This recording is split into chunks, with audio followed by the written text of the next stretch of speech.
شروع کرتا ہوں اللہ کے نام سے جو بڑا مہربان نہایت رحم والا ہے۔ کریم صلی اللہ علیہ وسلم نے فرمایا کہ کسی مسلمان کے اگر 3 بچے مر جائیں جو بلوغت کو نہ پہنچے ہوں تو اللہ تعالیٰ اس رحمت کے نتیجے میں جو ان بچوں سے وہ رکھتا ہے مسلمان بچے کے باپ اور ماں کو بھی جنت میں داخل کرے گا۔ صحیح بخاری حدیث نمبر 1248۔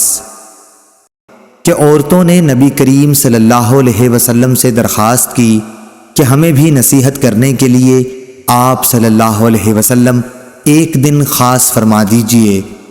حضور صلی اللہ علیہ وسلم نے ان کی درخواست منظور فرماتے ہوئے ایک خاص دن میں ان کو واعظ فرمایا اور بتلایا کہ جس عورت کے 3 بچے مر جائیں تو وہ اس کے لیے جہنم سے پناہ بن جاتے ہیں۔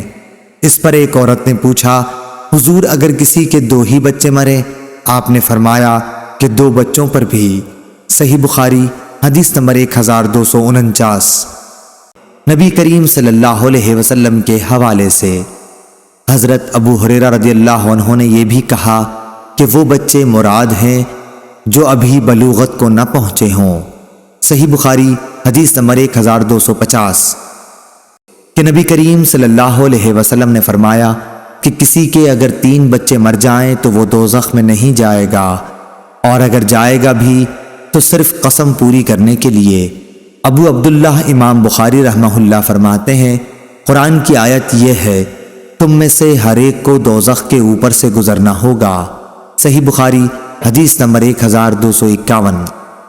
کریم صلی اللہ علیہ وسلم ایک عورت کے پاس سے گزرے جو ایک قبر پر بیٹھی ہوئی رو رہی تھی۔ آپ صلی اللہ علیہ وسلم نے اس سے فرمایا کہ خدا سے ڈر اور صبر کر۔ صحیح بخاری حدیث نمبر 1252۔